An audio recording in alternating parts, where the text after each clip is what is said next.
Yes, good evening, everybody, and welcome to tonight's webinar on reading with comprehension. My name is Daniela de Kock, and I will be leading you through this meeting tonight. I'm very excited to be here, and yes, this is the first webinar for me. We had to improvise a little bit, so you see the background is maybe not what we wished for, but it's all to do with the current situation in South Africa. So I'm with my neighbors, and they helped me so that we at least have got internet connection and all that. But now, yeah, we had to improvise a little bit with the setting. So I hope that you will enjoy tonight, being with me tonight. As I said, this is my first webinar, so there might be some things I'm not very clear, not sure about. So I hope that all is fine, and I will just check because I asked my friend to let me know if she can hear me, and she just gave me the thumbs up, so I'm thinking all's fine. I will be sharing with you now some information on reading comprehension, but firstly we will start to go through the processes. So what we will do first is there is a slideshow we will work through. If you have got questions, you can type them into the chat box. However, I will only answer these at the end of the webinar. So maybe keep your pen and paper ready and write down some questions if you need to. And otherwise, we will just go through everything. I'm very, very excited to share tonight with you and share the next 45 or so minutes with you.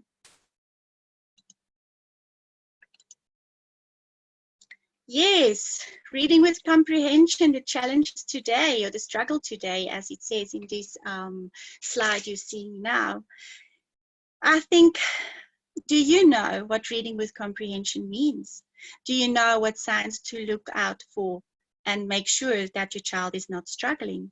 And do you know how to help your child with reading comprehension? Today, I will help you with all that.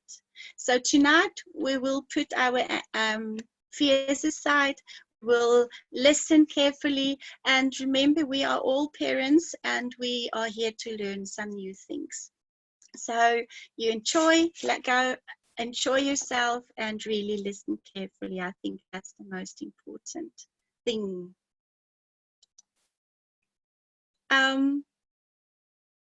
Often, as parents, as I just said, we have got very high expectations, especially we mummies. We've got very high expectations about ourselves, and we are very, very critical with ourselves. So sometimes we don't know who to ask for assistance. Maybe we are too proud to ask. And just imagine, just a little bit, maybe close your eyes and just imagine what it would feel like to exactly know how you can help your child and which steps to take so that you can improve your child's reading comprehension skills. And also maybe to know and realize what signs you have to look for so that you can assist your child accurately and within his age group and age norm. So also sometimes we see that our children are struggling and we don't really know what to do about it. Or you don't know, as I said, you maybe don't know whom to ask, and sometimes we don't want to ask the teacher because we feel that it's only me who struggles and all the other parents do understand. So that you may be afraid that you the exception to the rule and that the other mommies and daddies all know, or grannies and grandpas all know what they're doing.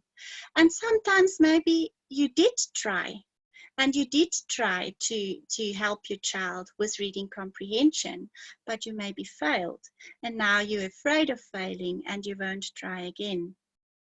But tonight, being a mother, being a parent is not an easy task, and we are often not prepared what schooling asks and demanding. School has become very, very demanding, and the pace at school is very fast. So sometimes we feel a little hopeless and helpless.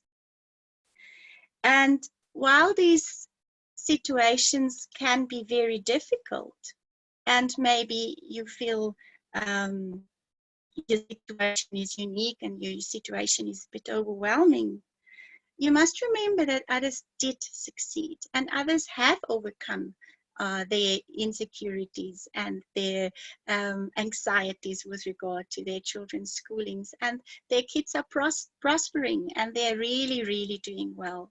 And I think it's also important that you don't have to be a teacher. You don't have to have a background in education in order to help your child. I often tell the parents when they come to me, don't try to be the therapist. Don't try to be the teacher.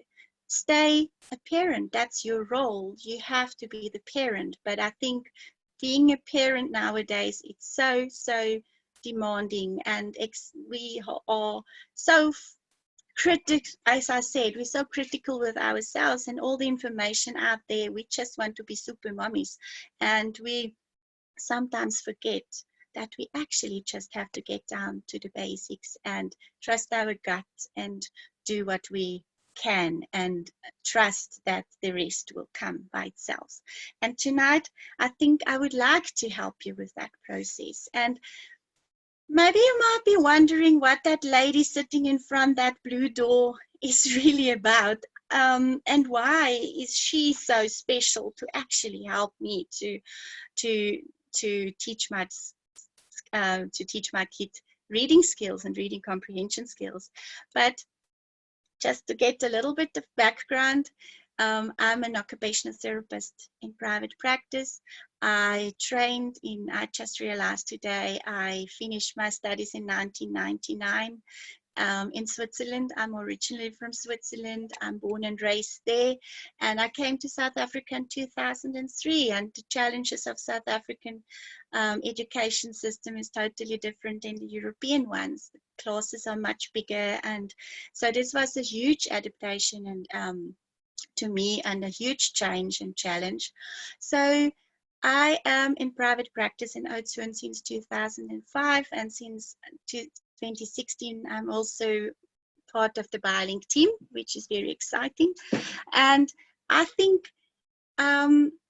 my background as an occupational therapist, I mainly work with children in the school setting. So I am at the schools and I talk to parents at the school. I see the kids in their school setting, and I think most importantly, I speak to the teachers on a daily basis.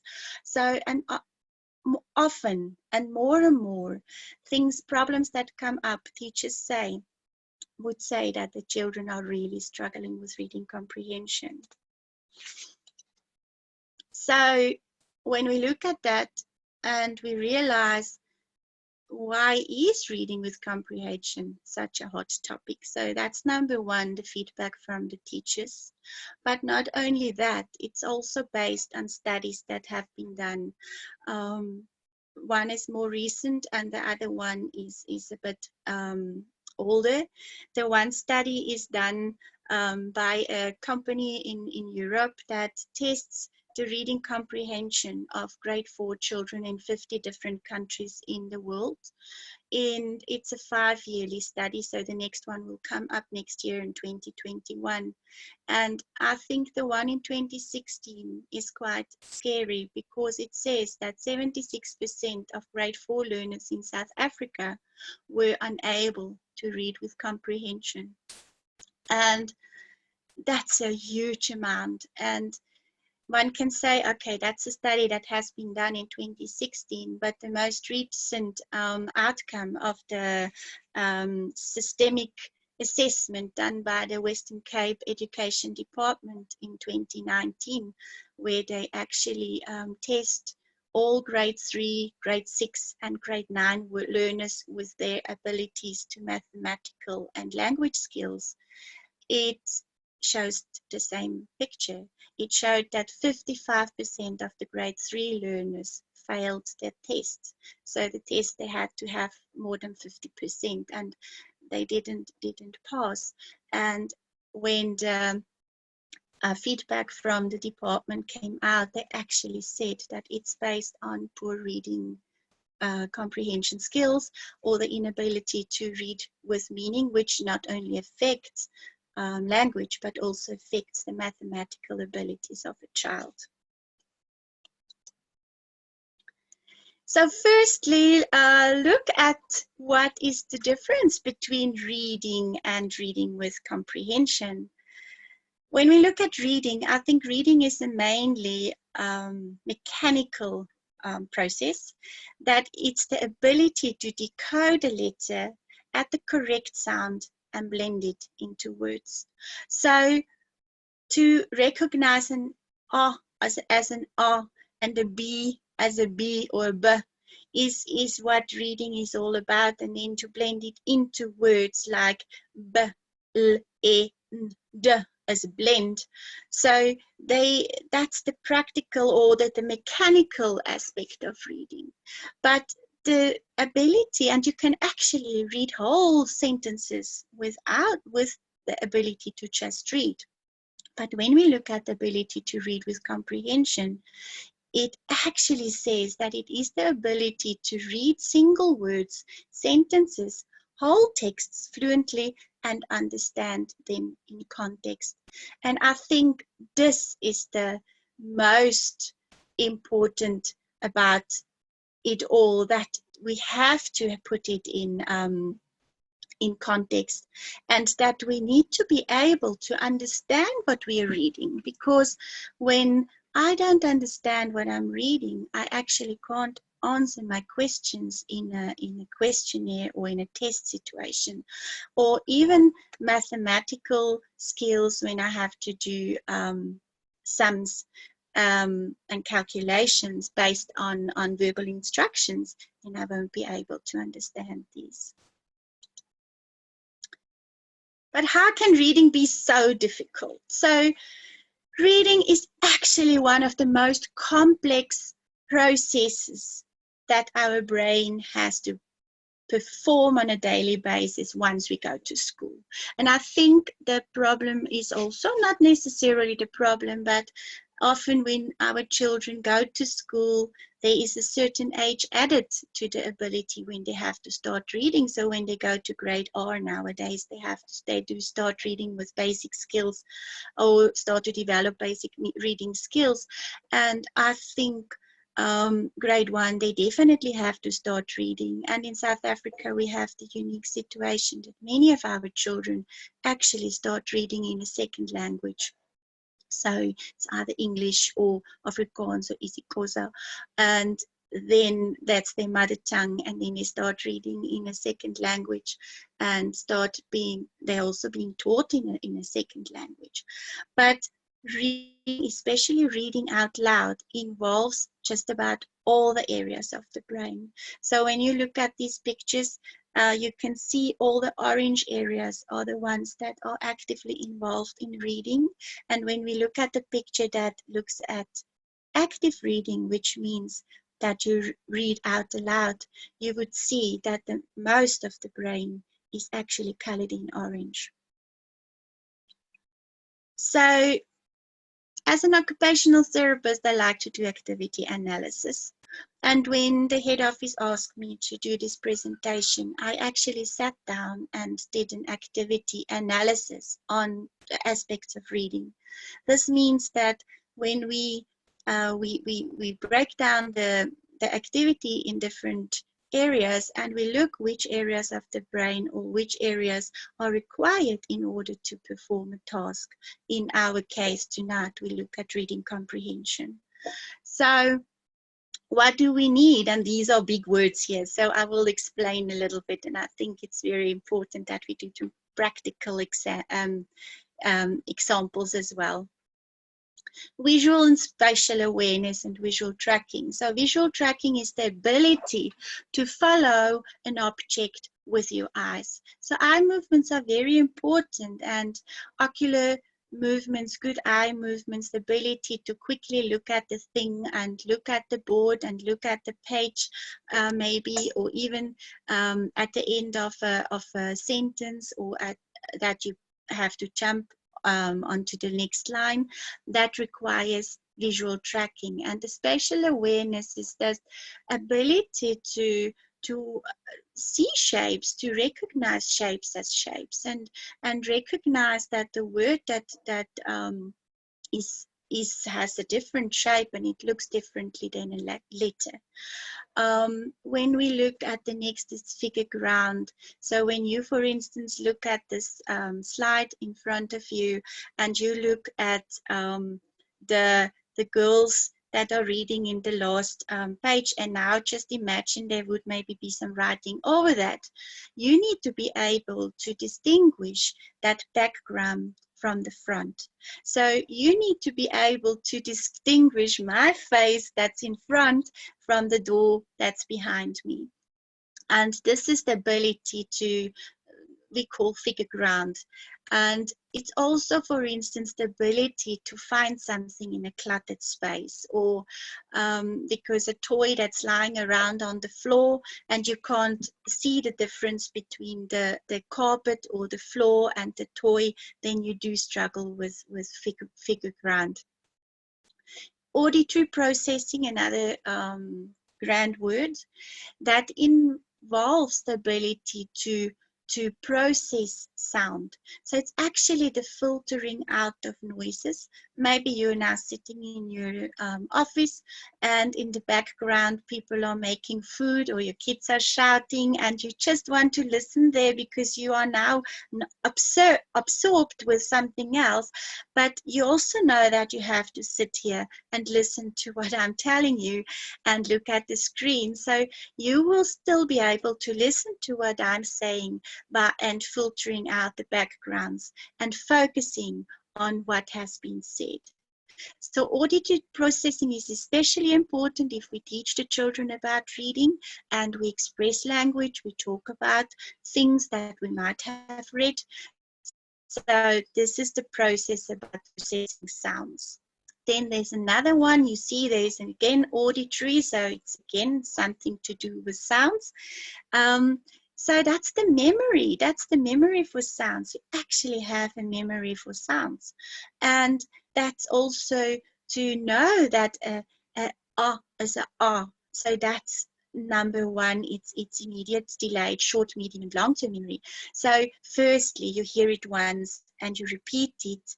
And then later, maybe you have to say it again, and then it's delayed memory, and so on. We practice sounds until we have them in our long-term memory, and later we don't even have to think about them anymore. Visual memory, the word says it, it's vision. So for reading and recognizing or decoding letters, I need to be able to see. If I have got visual impairment or maybe visual difficulties or even poor eye movements, I struggle with reading. So there's also, as you can see, special memory for the visual part. So what I see, and I create a picture in my brain, and then I can remember and recall it and use it again. Working memory, that's a tricky one to explain, but extremely crucial. Our brain has got a working memory, and I just want to do a little exercise with you now. So just imagine you have to calculate now 27, and then you add 42. So, okay, so now I interrupt you. And the ability to hang on, maybe some of you forgot what those two numbers were, and some of you were able to hold on to that information. And that holding on to that information we call working memory, because it's an active process that takes part, and it's extremely crucial for reading. It's also very important for mathematical skills, to being able to hold on to information for a short and immediate time. Attention stamina, that's the ability to stay focused even when it's boring, and task is mundane. And reading, especially reading things you're not interested in, can be extremely boring.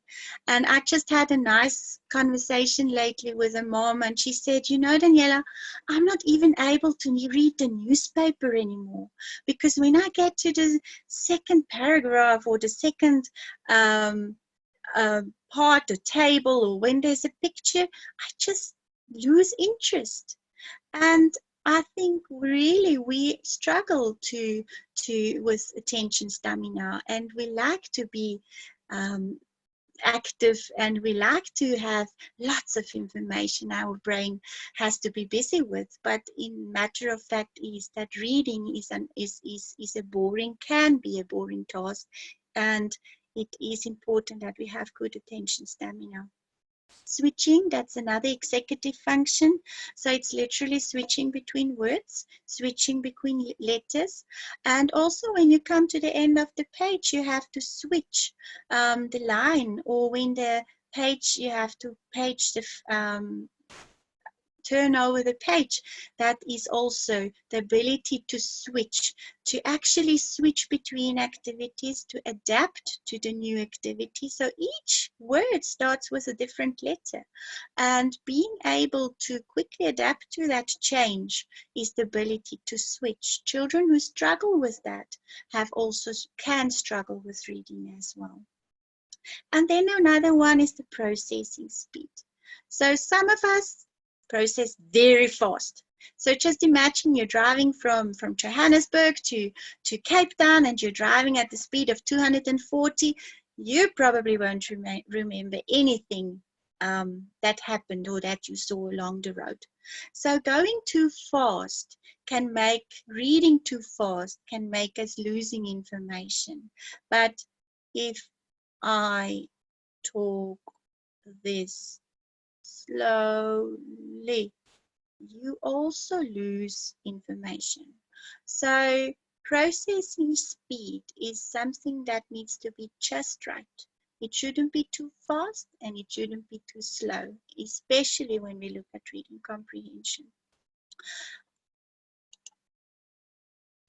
Then another thing we have to look at is the ability to emotional processes. Sorry, I just want to move this a little bit up. There you go.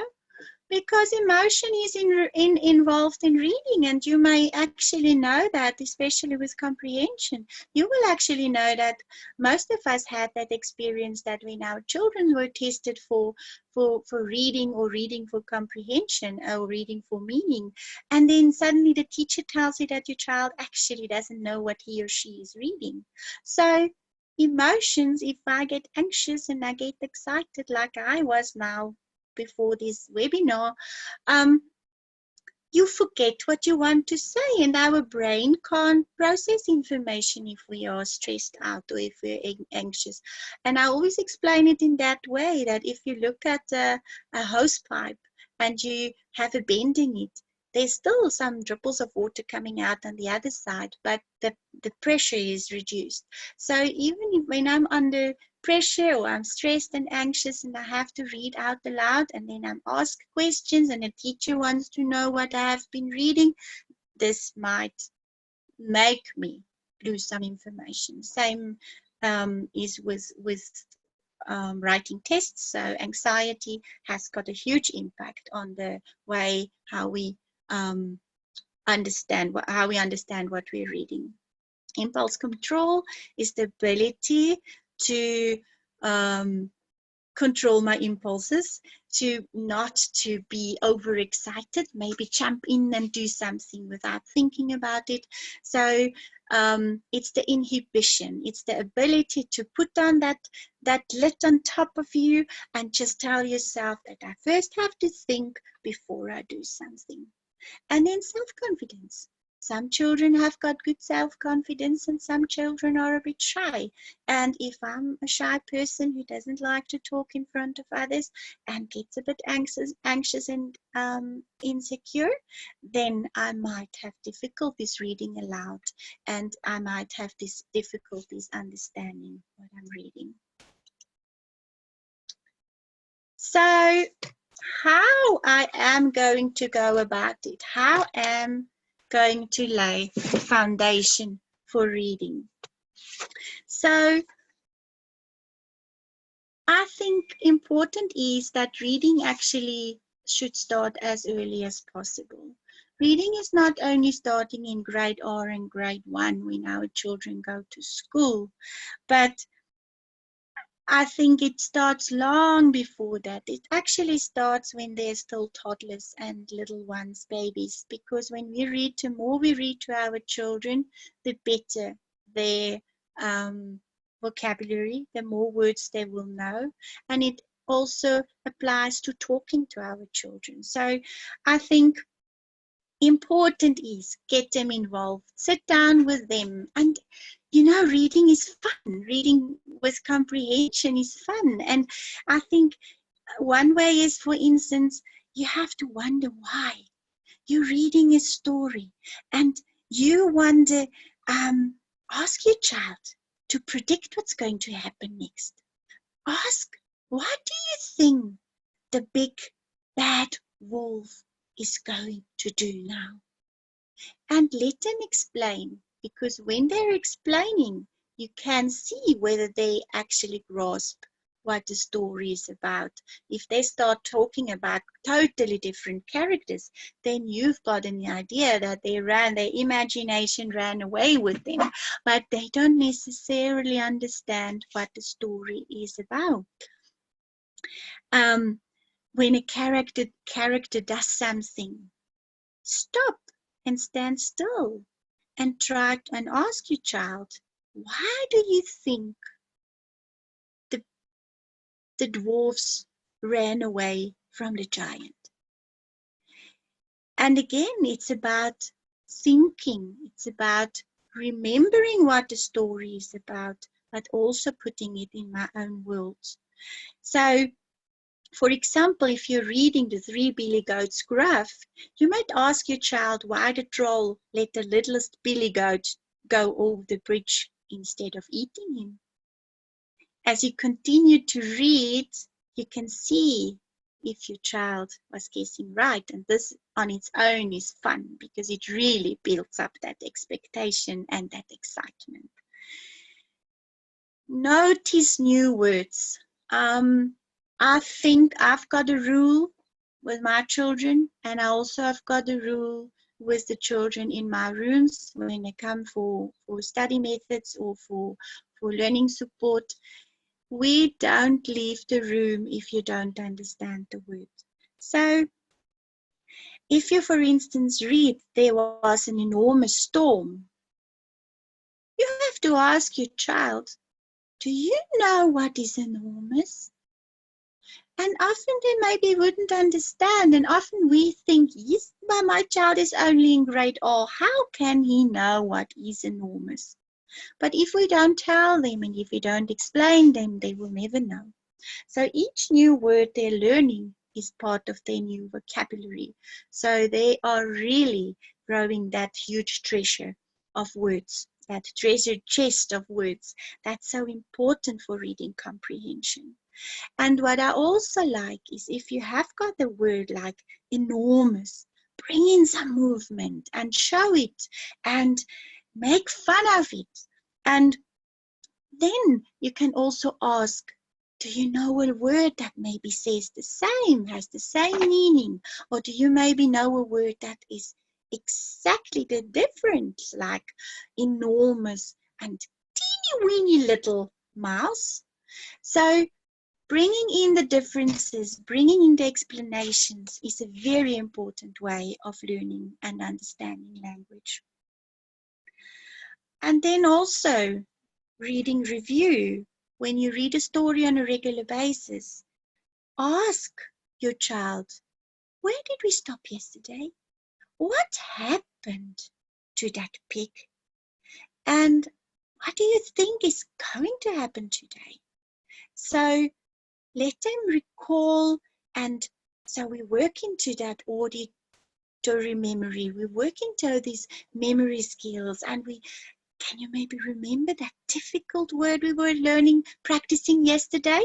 That big word, enormous. What does it mean exactly? So you have to go back and review what you have done. And that is the same, that also applies to work that you, schoolwork that you are reading. Also make them a bit excited about, what did you do yesterday? What did you read yesterday? Can you still remember? And then also ask questions. Ask if the story is actually nice. What color was the ship? Can you remember? And who was on that ship? And what do we call the man that is steering a ship? Oh, it's the captain.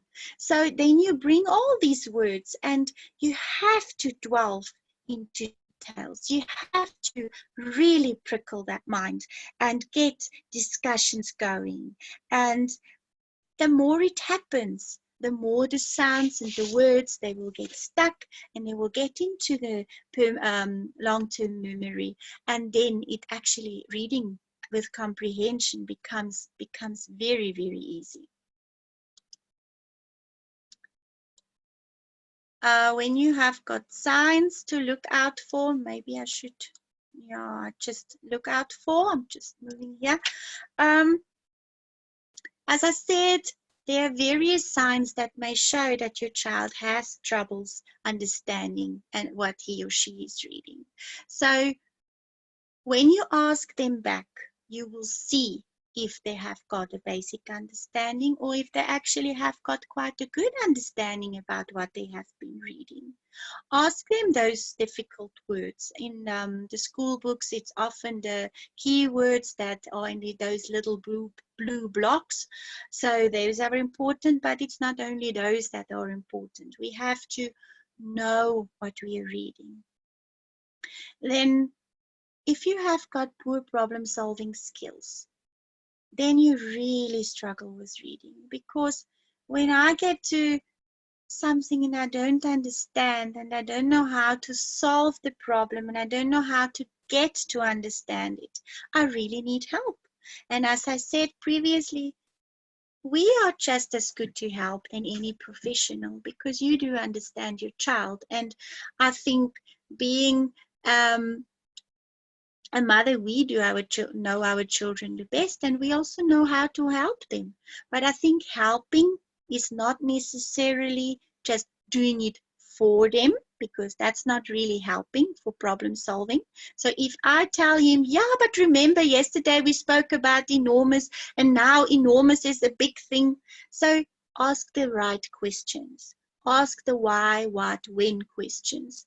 And these questions help to improve problem-solving skills. So doing it for your child is actually not solving the problem, because it is a passive action. So he or she is never forced to think by herself and make their own problems and solve their own problems. And remember, we often say, they are still so small. How can I really expect it from them? But teaching your child independence and teaching your child problem-solving skills is one of the biggest gifts you can give them. So problem-solving is crucial for reading comprehension. Maybe you will see that your child struggles with writing assignments, and it's poorly done. They rush through it, especially with topics they don't like. So if you see writing assignments is painful, there might be a problem with reading comprehension. Difficulty understanding important ideas. So what I often see is when you have got written words, it's hard for the kids to understand, but when you give them a cartoon or a comic that explains exactly the same, they actually do understand it much better. So reading cartoons is, I don't say all the time, because they also don't really benefit your attention stamina, because there's always a change, and it doesn't teach you to do boring things. But if a child struggles with reading and understanding important ideas, comics can be quite a nice way to actually teach and get into the topic. Word recognition can be a problem, reversals can be a problem, maybe there's not enough fluency. Your child may have difficulties reading out loud, and then they might have difficulties remembering what they've read. But you will only know this if you ask the questions afterward. Weak phrasing and fluency, so they get stuck. They don't really, they can't switch and they can't follow a topic, and they may be just run away with their own thoughts, but they can't stay with a story. And it can be either that they struggle to express themselves and they process very slowly, but it can also be that they really, really just rush over the words. And then frequently avoids reading. If your child doesn't like reading, then you should really be worried, because really reading is fun. And if you don't like reading, school is extremely hard. And if you're frustrated with reading tasks, it's just as difficult to go through school, because the enormous amount of reading that has to be done, especially from grade 8 onwards, is if you don't like reading, you fall behind, and then school can be very, very hard.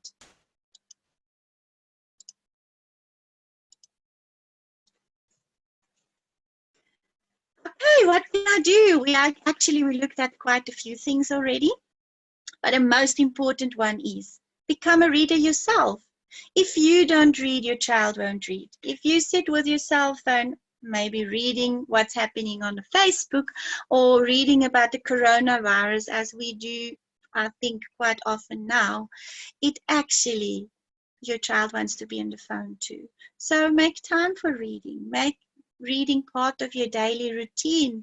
Maybe switch reading for that story you would have otherwise watched on the telly, and just get reading books instead. And as I said, you have to do it. If you sit with a book, your child is much more interested to sit with a book too. So start reading in the evenings a day. Again, is a very nice routine, and it has a calming effect. And reading material can be made available everywhere. So maybe you've got an old newspaper somewhere or old magazine, and you can maybe just put it in the toilet, or you can have it in the car ready, or when you have to wait somewhere, maybe at the doctor's or in the car to wait for your older sibling, then see that there's something to read available. And also when you're driving, reading road signs, reading shop signs, reading streets names, reading number plates. It's all reading. And I think it's so often we forget about that day-to-day options, opportunities we have, and we don't really use. Important, as I said on that screen, reading out loud involves many, many more brain areas than just reading silently. And also when you read out loud, you actually hear what are the difficult words, the words your child stumbles over, the words your child might not understand. So it's much more easier to ask questions about the reading and about what they have read if you can actually hear what they are reading. And you don't necessarily have to stand right next to them. This is also a nice way. Maybe you're preparing food and your child is reading for you. And it can be so nice for a child to read for you. So it can be a nice bonding experience as well. And as I said, never skip new words. Look them up, Google them, get them in the dictionary.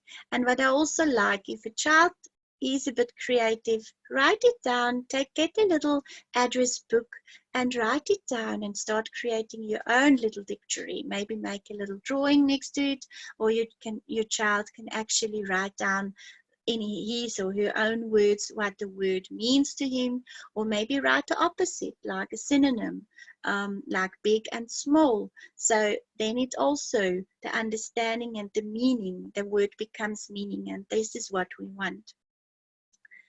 And again, ask questions, ask lots of questions, because if you don't know, you won't be able to help.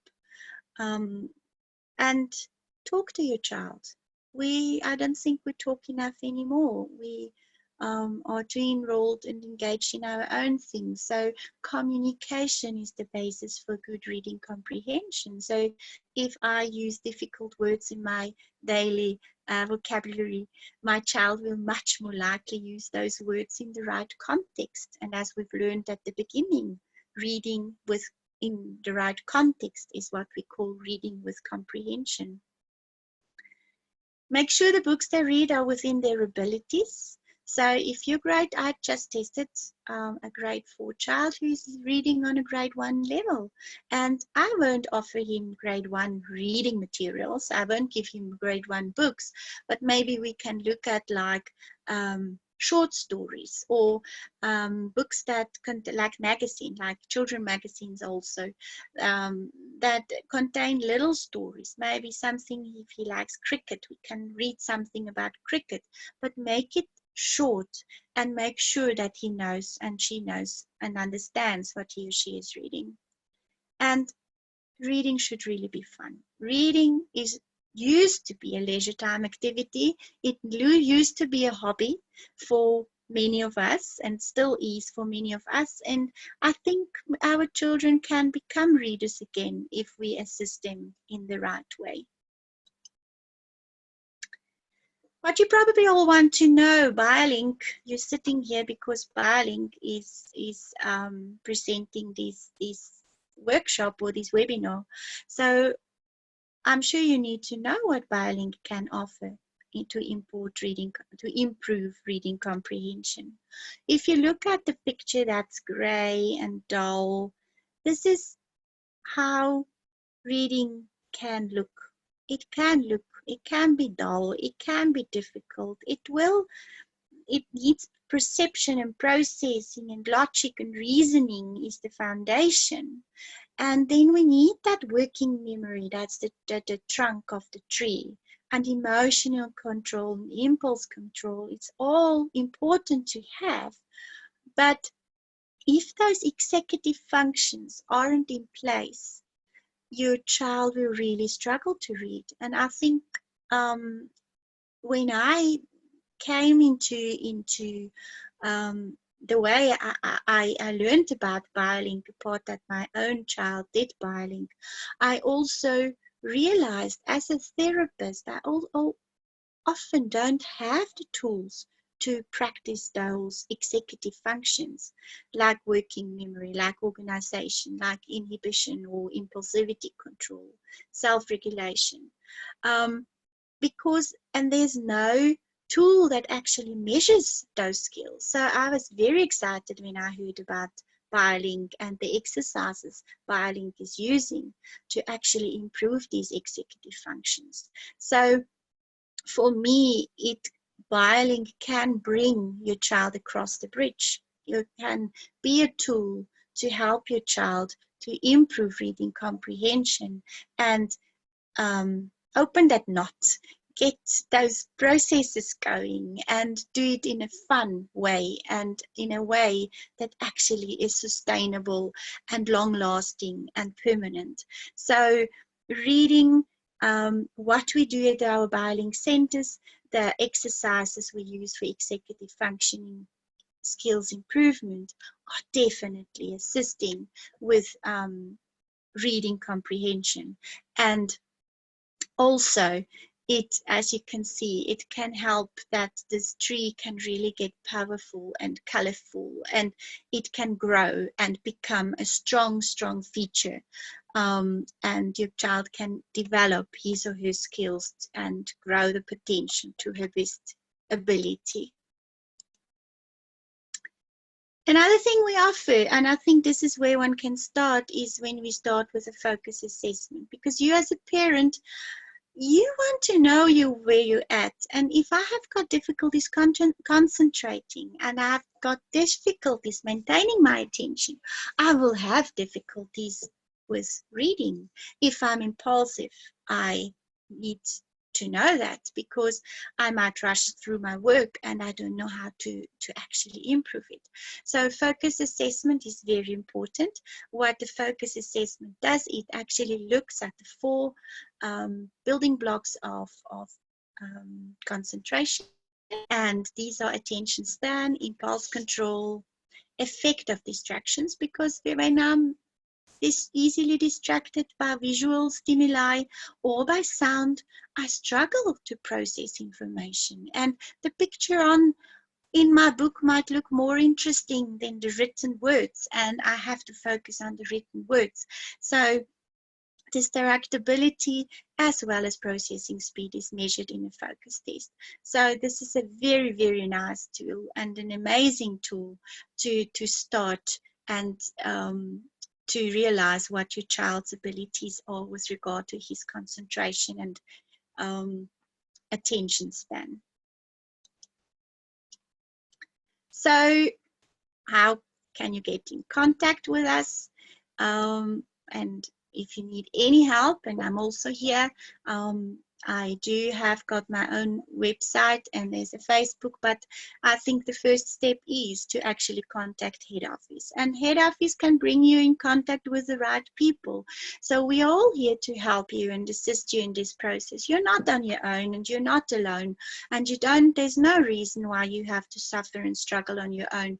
And if you need help, please call us, send an email, and there's also very nice information out there that has got the e-magazine that comes out on a regular basis. And also, as promised, you will receive the e-book that comes with this webinar.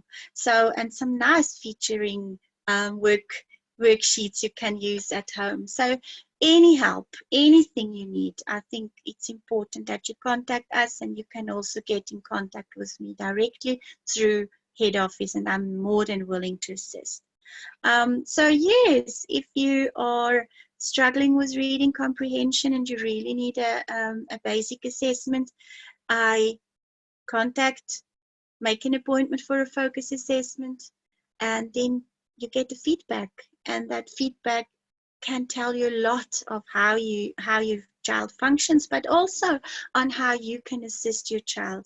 And then most likely it would be, as you could see with the trees, it's nice to enroll in the BioLink program and to get your children or your child to help to improve those executive functions, which are extremely crucial for comprehension.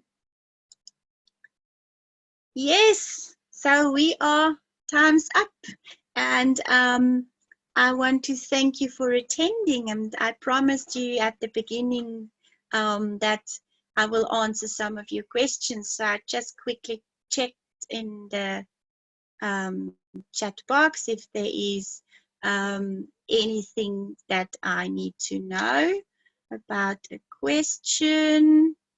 Yes, there's a question from, there's no name, Sandra. Yes, she says that she has got a grade 2 child, and it appears that her child is rushing a bit through her work.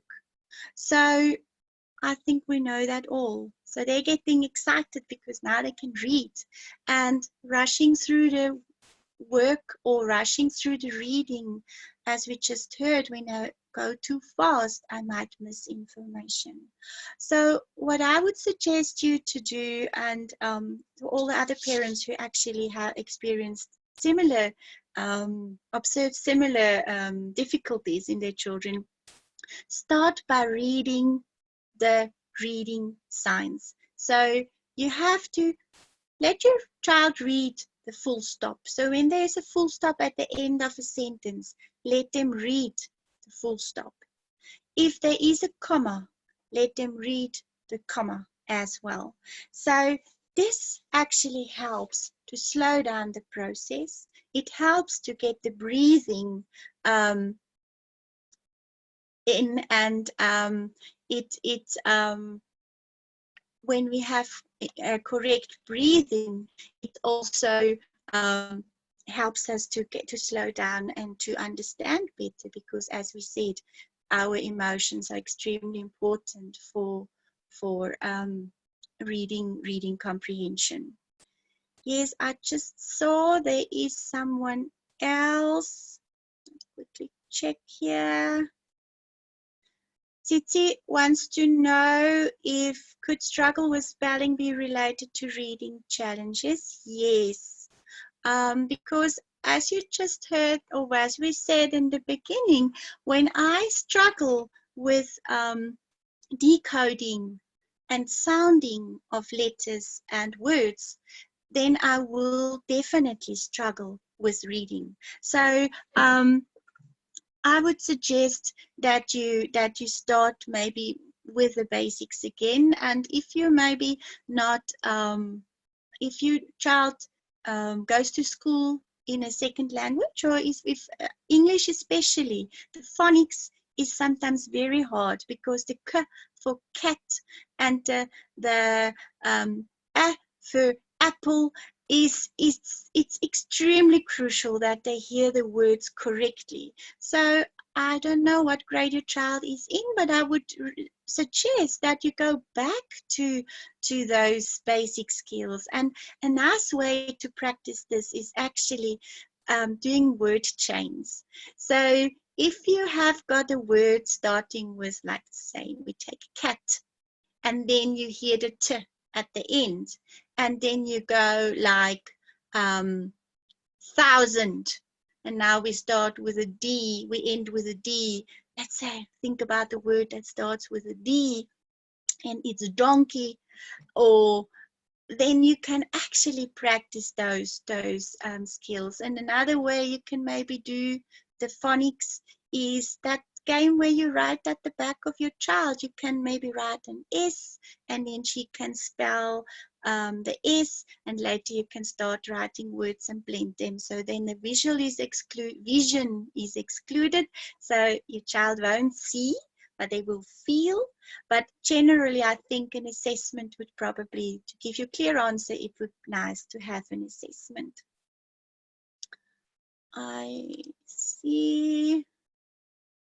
Okay, yes, grade 3, your child. So I think grade 3 is quite, it's good if we look at grade 3 and we look at improving, because grade 4, my child, the younger one, is in grade 4 now, and that's a totally different ball game. So I would recommend you that you contact the BioLink center nearby you. Some of the centers do some reading assessments, so I think it would be wonderful, and just get in contact, and then we can assist you in the process forward. Just check here. There's another question from Hetlo. Hetlo wants to know if a grade 10 child who struggles with reading, if it's too late to start with reading comprehension. No, it's not. It's very important. Any age, our brain is plastic. Our brain can grow and our brain can learn every day. So it's never too late. Even if the child maybe has missed some information, I think it's very crucial that you pick it up now and that you do something about it now, rather now in grade 10 than never. And yeah, I would suggest the same. Get help, get support, and get them, and it's difficult at that age, so get him to read or her to read things they are interested in. They maybe like sports, so if the child likes rugby, get them information from the library about rugby, and not you, but he has to go there himself, because he has to take responsibility, because he is the one that has to write matric one day and read all the information. Okay, and then there is a last one. Got time for one last question. Yes, Cindy. Yes, nice one. Child struggles to sit still when I read him stories. So yes, some of us, like me, I had really difficulties to just sit on this chair now and talk to you guys. But our children do struggle to sit still, and grade R child, grade RR child, grade 1 child, they're very impulsive, they're active, they're on the go, and they can't sit still. So read to him and stop before stop before he gets too active. Get movement in. So huge and tiny. So get the activity going so that he stays with the story and he can actually express himself on a physical in a physical way, which may help to actually stay there. All we want is improving reading comprehension. And after that, you might ask him questions. And if he's not knowing what you're asking, then you can maybe ask, but what happened? Why can't you remember? And then he maybe says, but I wasn't here. I was running around. And so he actually starts to understand that when it's story time, it's quiet time as well. Okay, I see, just check.